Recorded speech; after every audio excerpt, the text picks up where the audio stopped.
Hi guys, welcome back. And yeah, we did it. We finished 4 books of the Bible now. Was it 3?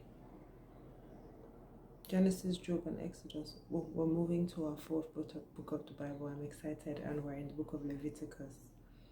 Now I know that this is the part where we kind of give up and fall off, but we won't this time. Leviticus is a book that sort of chronicles the lives of, or the commandments that God had given Moses on the mountain and how it kind of plays out. So let's try and stay with it, shall we? Okay, here are my lessons from Leviticus 1 to 4. The book of Leviticus, though written as a handbook for the priests and Levites, really is a manual of how our entire lives should glorify God, from religious worship to daily tasks. At the end of Exodus, we see that Moses could no longer enter into the tabernacle after God's glory settled there.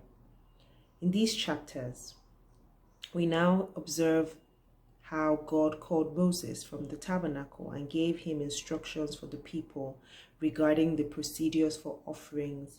Those are the grain offerings, the peace offering, the sin offerings, and the burnt offerings. For the grain offering, yeast must not be included in any of it.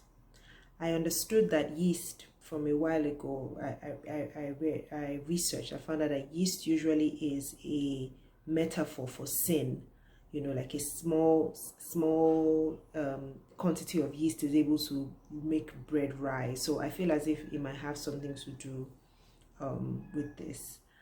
For the peace offering, we again see that the act of transference of sin was by laying on of hands.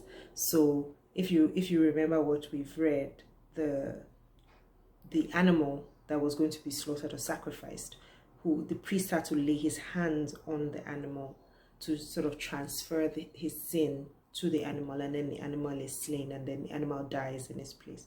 Does that remind you of something? Yes, it does. So we say for the peace offering, we see again the act of transference of sin by the laying on of hands of the animal on the animal's head and then slaughtering it. We see some repetitions of things we saw before when God was giving the commandments to Moses initially. The fat around the sacrificial animal's internal organs and tail were to be burned on the altar. And we see that all the fat belongs to the Lord, and the fat is usually seen as the best part of the animal. And the people are commanded not to eat any fat or any blood. I was at first perplexed by all the killing, burning, and blood sacrifice, but I learned that it was all part of the ritual to make unclean people clean so that they could dwell with a very holy God.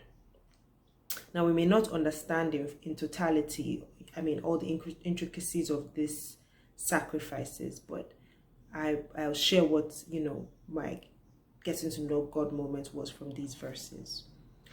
Back in the Garden of Eden, God told Adam and Eve about the connection between sin and death. Eat of that tree and you will die. When he spared them, he killed animals to clothe them. Essentially, something or some things had to die for them to live. Now, many animals are dying and their blood used to atone, and atonement basically means covering for the sins of the Israelites. God knew that this was temporary, a foreshadowing of a permanent solution that would come through Jesus' death on the cross of Calvary. God made a way for us, for our sins to be atoned for once and for all because of his mercy. Thank you for joining me today, and I look forward to seeing you tomorrow, and wish you the grace, as I wish myself, to power through these coming chapters, because after Leviticus comes Numbers. Have a wonderful day. Bye.